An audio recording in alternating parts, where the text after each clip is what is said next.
Shri Nansagar coaching classes. To get more videos, please subscribe this channel. So today we are going to take our remaining phylum of the non-chordates phylum. जे non-chordates phylum जे remaining सब phylum आहे ते आपण आज बघणार आहोत. Next phylum is phylum Mollusca. Mollusca phylum आहे. याचे कॅरेक्टरिस्टिक्स आहे body of this animals is soft and slimy. यांची बॉडी कशी असते? सॉफ्ट असते, स्लिमी असते. Hence they are referred as a mollusc, म्हणून त्यांना मोलुस्कस म्हटलं जातं. सॉफ्ट आणि स्लिमी बॉडी असल्यामुळे. Second largest phylum in animal kingdom, आणि हा सेकंड लार्जेस्ट फायलम आहे ॲनिमल किंगडममध्ये. आपण आताच बघितलं की या अगोदर बघितलं की first largest phylum in animal kingdom is the arthropoda and the second largest phylum in animal kingdom is mollusca. So you have to ask this question as for the MCQ साठी तर मला विचारलं जाऊ शकतं की first largest phylum is arthropoda. आपल्याला हे लक्षात राहतं, पण सेकंड लार्जेस्ट विचारलेला असतो आपण तिथे फर्स्ट लार्जेस्टच लिहून देतो. त्यामुळे हे पण आपल्याला कन्फ्युजन लक्षात राहायला पाहिजे. Then third characteristics is this animals are aquatic, terrestrial. Most of the aquatic molluscs are marine. खूप सारे ॲक्वेटिक जे मोलुस्क्स असतात ते मरीन असतात, म्हणजे बऱ्याचदा सगळेच मरीन असतात, पण काही त्यातले फ्रेश वॉटर ड्वेलर्स आहेत. Okay. Then fourth one is the body of this animal is triploblastic, means 3 layers are form in their body. Then eucoelomate, that is cavity is a present, non segmented आहे आणि soft आहे. Except the animals like a snail, their body shows a bilateral symmetry. फक्त snail जर सोडली तर बाकी सगळे animal जे आहेत ते काय शो करतात? बायलॅटरल सिमेट्री शो करतात.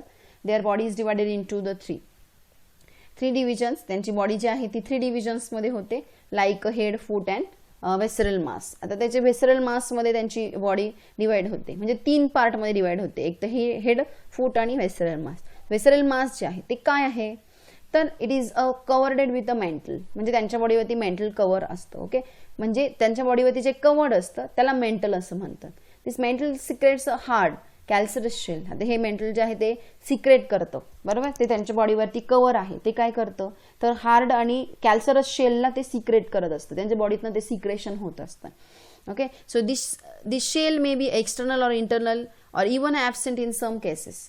काही हे जे शेल आहे हे काही ॲनिमल्समध्ये एक्सटर्नल असतं, काही ॲनिमल्समध्ये इंटरनल असतं, किंवा काहींमध्ये ते ॲबसेंट पण असतं. फॉर एक्झाम्पल स्नेलमध्ये आपण बघतो बघा की त्यांच्या बॉडीवरती काय असतं? शंख जो असतो, आपण म्हणतो की त्यामधनं ती स्नेल येते. तो शंख म्हणजे काय आहे तर त्यांच्या बॉडीमधनं ते सिक्रेट होणारं जे सिक्रेशन आहे ते त्यांच्या बॉडीवरती ह्या आकार तयार करतं. कॅल्सरस शेल आहे. कॅल्सरस म्हणजे कॅल्शियमचं कडक टणक असं असतं, बरोबर. ते आहे. बी वल्वे आपण म्हणतो तो ॲनिमल आहे, त्याची बॉडी तर पूर्णपणे कडक असते, बरोबर. याच्यामध्ये काय तयार होतं?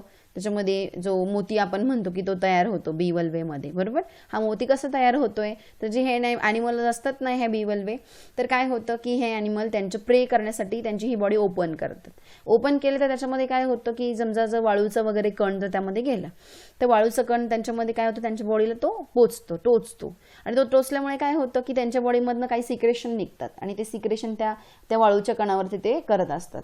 पुन्हा ते थोडे दिवस त्यांना टोचत नाही, परत ते टोचायला लागलं की पुन्हा ते सिक्रेशन करतात आणि ते सिक्रेशन त्याच्यावरती पूर्ण गोंधळत जातात आणि त्यामुळे काय होतं की त्या सिक्रेशनमुळे त्यांच्या बॉडीमध्ये हा मोती तयार होत असतो, बरोबर. हा मोती तिथे तयार होतो ह्या बी वल्वेच्या बॉडी. आणि तुम्ही बघतात की बी वल्वेची बॉडी जी आहे ती जर आपल्याला कधी सापडली तर ती इतकी टणक असते, म्हणजे ती कॅल्सरस शेलची बनलेली असते. ओके. दिस ॲनिमल्स आर युनिसेक्शुअल असतात. एक्झाम्पल बी वल्वे, स्नेल आणि ऑक्टोपस. बी वल्वे आणि स्नेल हे त्याचं एक्झाम्पल आहे. You have given a surprising information here about the octopus. Octopus बद्दल दिलेली इन्फॉर्मेशन आहे. Octopus is a most clever animal among all the non chordates. Octopus जो आहे हा सगळ्या नॉन कॉर्डेट्समध्ये सगळ्यात क्लेवर ॲनिमल आहे. Okay. It is a clever animal among all the non chordates. It can change its colour. तो त्याचा colour change करू शकतो, बरोबर. त्याच्याकडे प्रॉपर्टी आहे. It have the ability to change its colour. Okay. It can perform the 3 types of locomotion like swimming, creeping and walking. तो 3 टाईपचे locomotion करू शकतो. म्हणजे तो स्विमिंग म्हणजे पोहू पण शकतो, क्रिपिंग म्हणजे तो सरपटू शकतो, चालू पण शकतो, आणि वॉकिंग पण करू शकतो. Okay. So these are the locomotion of the octopus. Also I have some information about the octopus. The color of the octopus is the blood's color of the octopus, म्हणजे ऑक्टोपसचा ब्लडचा कलर जो आहे तो blue असतो. So this is also the surprising fact for the surprising fact of the octopus. So this is all about the mollusca. You have to understand or remember the characteristics and example of the mollusca. Then our next phylum is the phylum Echinodermata. Okay, Echinodermata, its characteristics are the calcareous spines are present on the body of these animals, hence they are called as echinoderms. ह्यांच्या बॉडीवरती कॅल्सरस spins present असतात, त्यांना त्यामुळे काय म्हटलं जातं, यूकॉनोडर्म्स. इकॉनोडर्म्स म्हणजे इकॉयनो म्हणजे कॅल्सरस आणि डर्म्स म्हणजे त्यांच्यावरती लेअर प्रेझेंट असतो. Okay, so that is why calcareous spine present आहे, म्हणजे त्यांच्या स्किनवरती हे कॅल्शियमचे जे टणक अशा प्रकारचे एक लेअर असतो, म्हणून त्यांना यूकॉनोडर्म्स असं म्हटलं जातं. This animals are found only in ocean. हे फक्त ओशनमध्ये असतात, not in the marine, not in the fresh water. So they are only in the ocean. Their body is triflobastic, means 3 layers, mesoderm, ectoderm, endoderm. Then eucoelomates आहे, cavity is present, radially symmetrical आहे in adult age. म्हणजे adult age मध्ये ते radially symmetrical असतात, पण they are shows the bilateral symmetry in larval stage. larval stage म्हणजे काय, तर जेव्हा ते छोटे असतात, लार्वल असतात म्हणजे छोटे असतात, तेव्हा ते बायलॅटरल सिमेट्री दाखवतात, पण जसे जसे मोठे होत जातात तसे तसे ते रेडियल सिमेट्री दाखवायला सुरुवात करतात. They perform the locomotion with the help of tube feet. त्यांना ट्यूब फीट प्रेझेंट असतं आणि ते त्याने लोकोमोशन करतात. Tube feet is also useful for the capturing the prey and some animals are sedentary. आता एक एक्झाम्पल आहे किंवा एका क्वेश्चन पेपरमध्ये असा क्वेश्चन होता, सी अर्चिन दाखवलेला आहे किंवा मसी कुकुंबर दाखवलेला असतो किंवा स्टारफिश दाखवलेला असतो, आणि तुम्हाला असा क्वेश्चन विचारला जातो की their locomotion is they help the locomotion or these animals perform the locomotion with what, कशाने ते त्यांचं लोकोमोशन करतात असं तुम्हाला क्वेश्चन विचारला जातो. So their locomotion is a perform with the help of the tube feet. हे त्याचं आन्सर असतं. 1 मार्क्ससाठी हा क्वेश्चन विचारला जाऊ शकतो. काही ॲनिमल्स सेडेंटरीज असतात. सेडेंटरी म्हणजे ते काय असतात की एकाच जागी असतात. सेडेंटरी म्हणजे आदात्रीशी संलग्न एकाच ठिकाणी राहतात.